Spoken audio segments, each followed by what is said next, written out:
Hello! A bit over a year ago, I published this thing here behind me that I called a new flower farm concept. And it's a pretty neat flower farm that works by a piston feed tape feeding grass blocks round and round and round, and the loot falls through gaps between the grass blocks through those fence gates over there into a water stream, and it doesn't suffer of problems that other flower farms have, where there is a complicated system for flushing the flowers into water streams, and just the loot pickup is kind of a pain.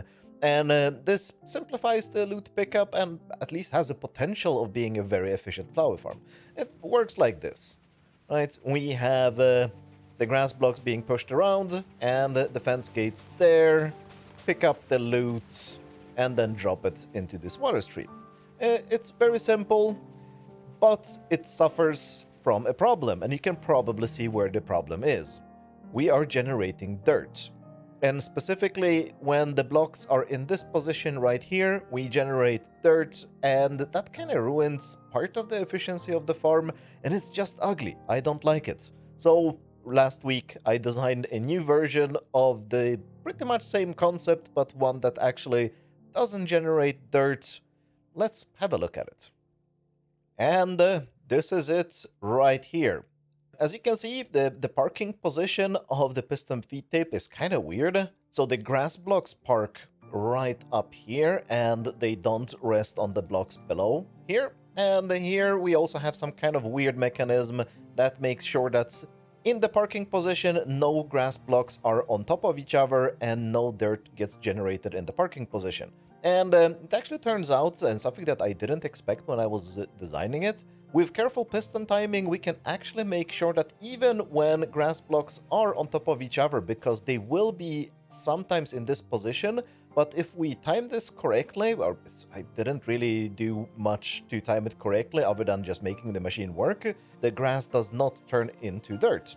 Not exactly sure how that works, but it definitely, I have never seen this machine generate dirt unless I've done a mistake. So, how does this work? I can just turn it on, but it might not be entirely clear exactly what's happening.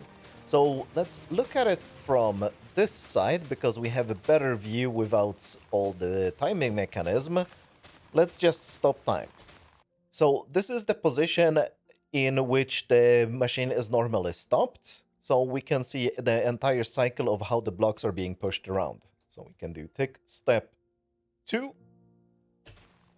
The first thing we do is we push here so that this entire row of blocks gets pushed into here. And at the same time, we also push the blocks that were up here down.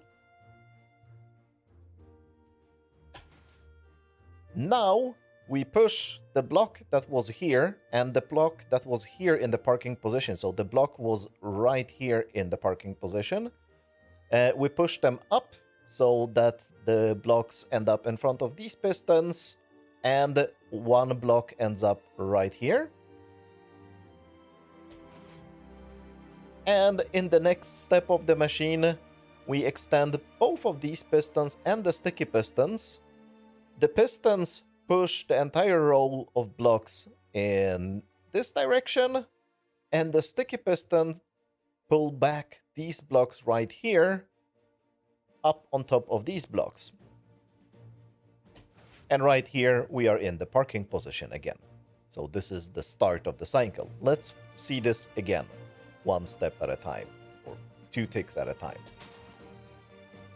These blocks get pushed away, and these blocks right here get pushed down. Here, nothing has happened just yet. Now, both of these blocks got pushed up. In the previous walkthrough, I forgot to mention that we also extend sticky pistons right here that are pulling these blocks down. Now, these blocks at the top get pushed in that direction, and these blocks get pulled by sticky pistons over here. And now we have finished the cycle. And this is how the machine continues working. triggering the dispenser with bone meal is relatively simple, just an observer. We actually need this observer as a delay to get correct timing on the bone meal. I'm not exactly sure why, but why not? Simple enough. But since we cannot reach this dispenser, there's a dispenser here, but as you can see, flowers will fall through if we do anything. So we can't have hoppers here that would lead bone meal to it. So we have just a couple of droppers here that are pushing the bone meal into the dispenser. And you can feed the droppers in any way you want. It is enough to have just one hopper because this machine is running on an 8-tick clock. Unfortunately, that is a slight downgrade from the previous machine because the previous machine could be running on a 6-tick clock. I am pretty sure it is possible to improve this to 6-tick clock, but I have not managed, so I'm just like when I was designing this in my Let's Play series, I'm leaving that as an exercise to the reader. If you can, please tell me if it's possible to make this run on a 6-tick clock. I think it should be possible, but I am not exactly sure. Another important thing that is a difference from the previous farm is that the fence gates are spread out. You can look at the exact details why it's like this in my latest Let's Play episode that I published just before I published this video, because that entire episode I spent just designing this thing. Shameless plug. But in short, the reason why the fence gates are spread out like this, if the fence gates were in a row and we were hitting this block right here with bone meal and the fence gates were here, then no flowers would generate on this side. By having a path of grass blocks all the way, we can allow the bone mealing actually affect more blocks. As a comparison of rates between the previous farm and this one, they are pretty much the same, actually, because avoiding the losses from the dirt actually offsets the slightly slower clock. And the rates are somewhere around 42,000 flowers per hour. It kind of depends on the exact pattern your flowers are generating. At least when you're doing it in a flower forest, I have not tested the rates in plains, because I was mostly just interested in flower forest. Competitive rates, but nothing extraordinary. The loot system that you can see here is just a placeholder that I'm using for testing the rates with the carpet mod. Of course, 4 hoppers are not enough to pick up all the flowers that will be coming out from here, so you probably need to build something else. Just remove this stuff and connect the water stream to whatever loot pickup system you want.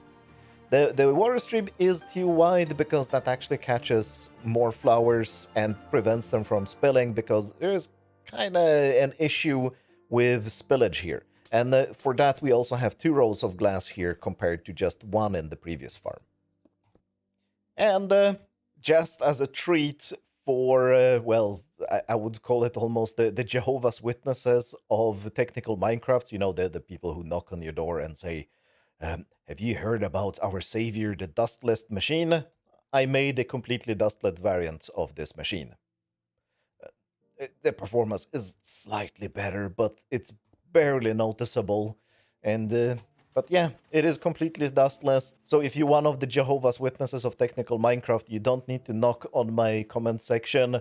There is a dustless version if you want to use that. It uses a lot of observers though. Anyway, this is just a very short showcase of the machine. There is a world download in the description, and in case you're interested exactly what design decisions went into this, I recommend you watching my last Let's Play episode, because it was mostly just designing this thing right there. If you have any questions, ask them in the comments, and I'll answer anything I understand. And show up on Discord, discuss this, and please someone show me that it is possible or impossible to make this on a 6-tick clock, because that would be awesome.